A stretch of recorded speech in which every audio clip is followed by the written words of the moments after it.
हमें इस क्वेश्चन में गिवन है कोई एक hollow cylinder of mass 2 kg and radius 20 centimetre, उसके ऊपर एक impulse of magnitude 20 newton metre apply किया गया।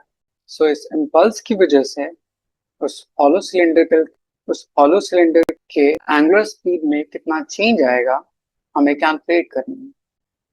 लेट्स से ये हॉलो सिलेंडर, इस सिलेंडर को अगर यहाँ से देखा जाए तो ये एक रिंग की तरह बिहेव करेगा कुछ इस तरह से। अब इस सिलेंडर के लिए मास की वैल्यू गिवन है 2 kg, रेडियस की वैल्यू 20 सेंटीमीटर। मीटर में कन्वर्ट करने के लिए 100 से डिवाइड कर लेते हैं तो इसकी वैल्यू आ जाएगी 0.2 मीटर। इस पे एक इम्पल्स अप्लाई किया गया। लेट्स से ये इम्पल्स जे। ये इम्पल्स इस हॉलो सिलेंडर को about centre of mass rotate कराएगा, उसके एंगुलर वेलोसिटी में चेंज लाएगा। उसके एंगुलर स्पीड का चेंज कितना होगा हमें कैलकुलेट करना है। हमें जे की वैल्यू गिवन है 20 न्यूटन मीटर। सबसे पहले इस एंगुलर इम्पल्स का एक रिलेशन होता है, angular impulse J is equals to change in angular momentum.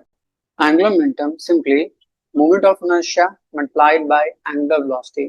Since यहाँ पे मोमेंट ऑफ इनर्शिया में चेंज नहीं हो रहा, चेंज एंगुलर स्पीड में होगा।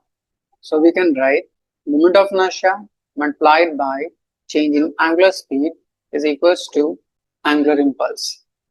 Moment of inertia एक hollow cylinder के लिए about the center of mass एक ring के moment of inertia के equivalent होता है। A ring का moment of inertia about center mr square के equal होता है, multiplied by change in angular speed is equals to g.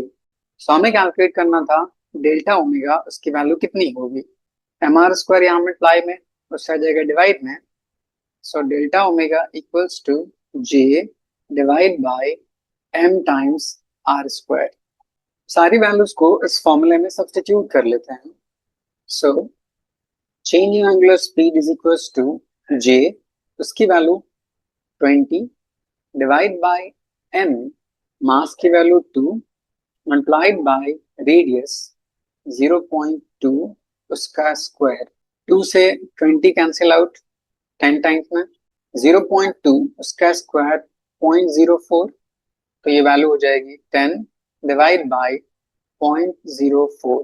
Decimal उठाते हैं, ऊपर जाएगा 1, डेसिमल के राइट साइड में 2 डिजिट, यहाँ पे 2 0। ये पूरी वैल्यू हो जाएगी 10 मल्टीप्लाइड बाय 100 डिवाइड बाय 4। 4 से 100 25 टाइम्स में, 25 multiplied by 10 becomes 250 and इसकी यूनिट रेडियन पर सेकेंड।